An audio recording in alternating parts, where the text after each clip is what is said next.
सभी भक्तजनों को जय श्री कृष्ण। श्री नारद जी कहते हैं, राजन, राजा पुरंदर ने उस अद्भुत वन में घूमते घूमते एक सुंदरी को आते देखा जो अकस्मात उधर चली आई थी। उसके साथ 10 सेवक थे जिनमें से प्रत्येक 100 नायिकाओं का पति था।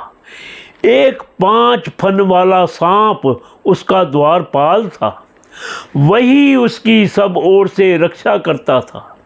वह सुंदरी भोली भाली किशोरी थी और विवाह के लिए श्रेष्ठ पुरुष की खोज में थी। उसकी नासिका, दंत पंक्ति, कपोल और मुख बहुत सुंदर थे। उसके समान कानों में कुंडल झिलमिला रहे थे। उसका रंग सांवला था, कटी प्रदेश सुंदर था।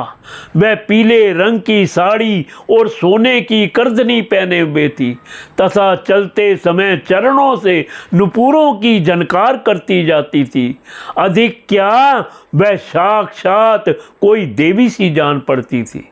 वह गजगामनी बाला किशोरावस्था की सूचना देने वाले अपने गोल गोल अपने मुख को लज्जावश बार बार अंचल से ढकती जाती थी। उसकी प्रेम से मटकती भौहें और प्रेम पूर्ण तिरछी चितवन के बाण से घायल होकर वीर पुरंजन ने लज्जा युक्त मुस्कान से और भी सुंदर लगने वाली उस देवी से मधुर वाणी में कहा, कमल दल लोचने, मुझे बताओ तुम कौन हो, किसकी कन्या हो? साध्वी, इस समय कहाँ से आ रही हो?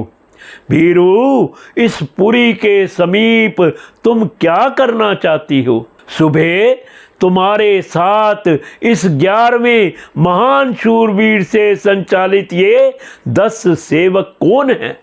और ये सहेलियां तथा तुम्हारे आगे आगे चलने वाला यह सर्प कौन है? सुंदरी, तुम साक्षात लज्जा देवी हो अथवा उमा, रमा और ब्रह्माणी में से कोई हो। यहाँ वन में मुनियों की तरह एकांतवास करके क्या अपने पति देव को खोज रही हो? तुम्हारे प्राणनाथ तो तुम अनेक चरणों की कामना करती हो, इतने से ही पूर्ण काम हो जाएंगे।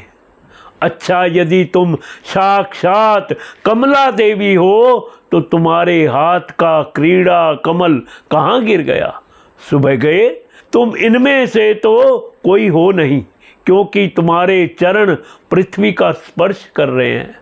अच्छा, यदि तुम कोई मानवी ही हो तो लक्ष्मी जी जिस प्रकार भगवान विष्णु के साथ वैकुंठ की शोभा बढ़ाती हैं, उसी प्रकार तुम मेरे साथ इस श्रेष्ठ पुरी को अलंकृत करो। देखो, मैं बहुत ही वीर और पराक्रमी हूँ, परंतु आज तुम्हारे कटाक्षों ने मेरे मन को बेकाबू कर दिया है।